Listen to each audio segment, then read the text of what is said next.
हम लोग खुद का उत्थान क्यों नहीं करते हैं? कब तक हम लोग दूसरे के पीछे पिछलग्गू बनकर भागते रहेंगे, दौड़ते रहेंगे? हम खुद को क्यों नहीं पहचानते हैं? हम बार-बार हमेशा किसी के अनुकरण करने के लिए प्रयासरत रहते हैं। अनुकरण भी किसका करना है?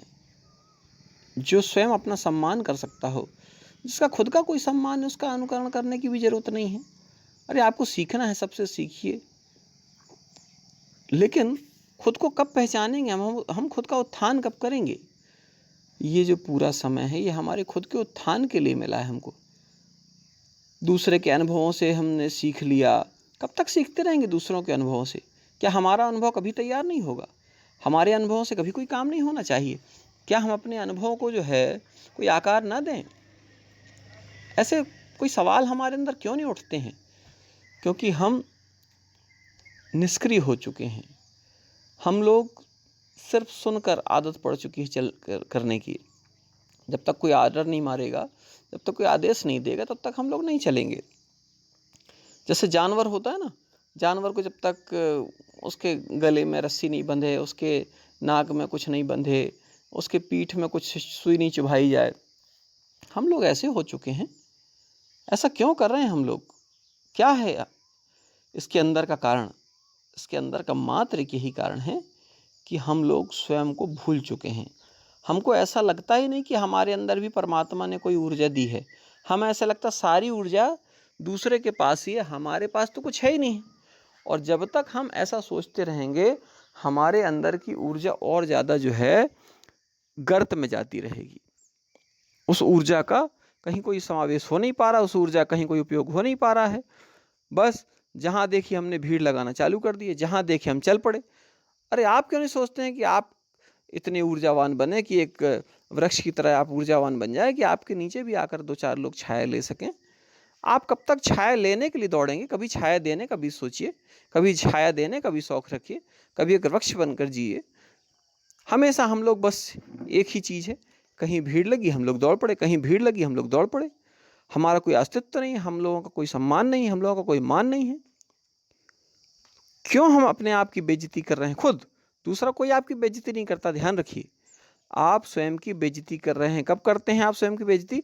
जब आप खुद को नहीं पहचानते हैं, खुद की ऊर्जा को आप जब नहीं पहचानते हैं, तो आप स्वयं की बेइज्जती कर रहे होते हैं। दूसरों से ज्ञान लेना बिल्कुल गलत नहीं है। ज्ञान बाँटना भी कोई हम बहुत उपयोगी नहीं समझते कि चलिए ठीक है आप ज्ञान मत बाँटिए, लेकिन कम से कम आप अपने ज्ञान को पीने का तो साहस रखें कि आपके पास जो ऊर्जा है, आपके पास जो ऊष्मा है, छोटी है, बड़ी है, मझली है, कुछ भी है, उस ऊर्जा को तो हम स्वयं में समावेश करें। हमारे पास में अमृत कुंड पड़ा हुआ है और हम लोग दूसरे के पास में जो है, दर्द की गोली लेने जा रहे हैं। ये क्या है? अरे हमारे पास में अमृत कुंड है, तो हम उस अमृत कुंड का खुद भी उपयोग करें और संभव हो यदि हमारे अंदर कृपणता, कटुता, द्वेष ना हो, तो उस अमृत को दूसरों पर भी बाँटने का प्रयास करें। कब तक हम लोग ऐसे कृपण बनकर जीते रहेंगे? कब तक हमारे अंदर क्लेश और द्वेष निरंतरता प्रवेश करता रहेगा? ये बात थोड़ी कड़वी है, लेकिन पवित्र है। इस बात को समझिए। हमारा आपसे कोई द्वेष नहीं है, कोई प्रेम नहीं है, लेकिन पीड़ा तो होती है कि जब हम आपको देखते हैं भटकता हुआ, जब हम आपको देखते हैं कि आपके अंदर इतनी ऊर्जा है और इसके बाद भी आप अपनी ऊर्जा की जगह दूसरों की ऊर्जा में अपने आप को खपाते रहते हैं। आप दूसरों की ऊर्जा में अपने आप को पोष रहे हैं और इसके बाद में आखिरी में स्वयं को कोस रहे हैं। तो स्वयं को कोसने का समय नहीं है ये एक ऐसा समय है जिसमें आप अपनी ऊर्जा को और ज़्यादा गुणोत्तर वृद्धि के साथ में उन्नति की ओर ले जा सकते हैं। और फिर आप देखिए, जब आपकी ऊर्जा का स्तर उन्नत हो जाता है, तो अपने आप आपको ऐसा लगता है कि आप किसी को नीचा दिखाने के लिए नहीं, बल्कि स्वयं को ऊंचा उठाने के लिए कोई कार्य कर रहे हैं। और यदि इसमें एक बात और है, लोगों को क्या लगता है उस पर बिल्कुल नहीं जाना है हमको। लोगों को कभी कुछ नहीं लगेगा। लोग मरे हुए मुर्दे लोग हैं। मुर्दे लोगों को कभी कुछ एहसास नहीं होता है। जो जिंदा है उनको पता चलता है। जिंदा जीवित व्यक्ति ही जो है सांस ले सकता है ना। ये तो सारे मरे लोग हैं। मरे लोगों को क्या मालूम कि अच्छे कार्य क्या होता है, बुरा कार्य क्या होता है। मुर्दे लोगों के साथी होते हैं, जीवित लोग जीवित लोगों के साथी होते हैं। हम क्यों किसी का इंतजार नहीं करते हैं? हम क्यों किसी को बुलाते नहीं हैं? हम क्यों किसी से कोई उम्मीद नहीं रखते हैं, इसीलिए क्योंकि हम जीवित हैं, और जीवित हैं हम, हमारे पास जीवित लोग जो होंगे वो अपने आप आ जाएंगे।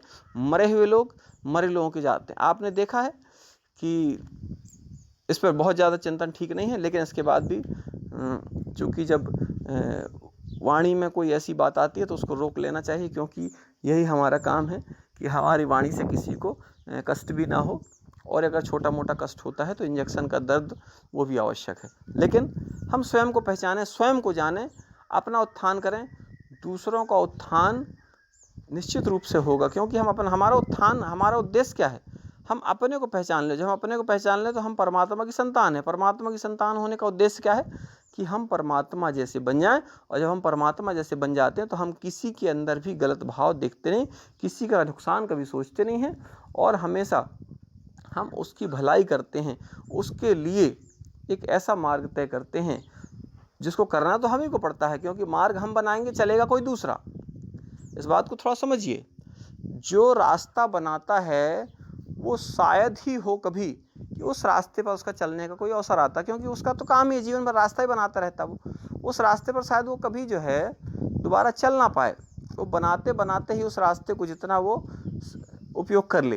तो यही हमारे जीवन का एक संयोग है, यही आपके जीवन में भी हो। इसको बार बार समझिए, और हमेशा इस जीवन को परमार्थ में लगाएं, स्वार्थ के लिए ना लगाएं। आप सभी को हृदय से वंदन, बारंबार वंदन, नमन। आप सभी को धरती माता की जय, भारत माता की जय, आप पवित्र आत्माओं की जय हो, जय हो, जय हो।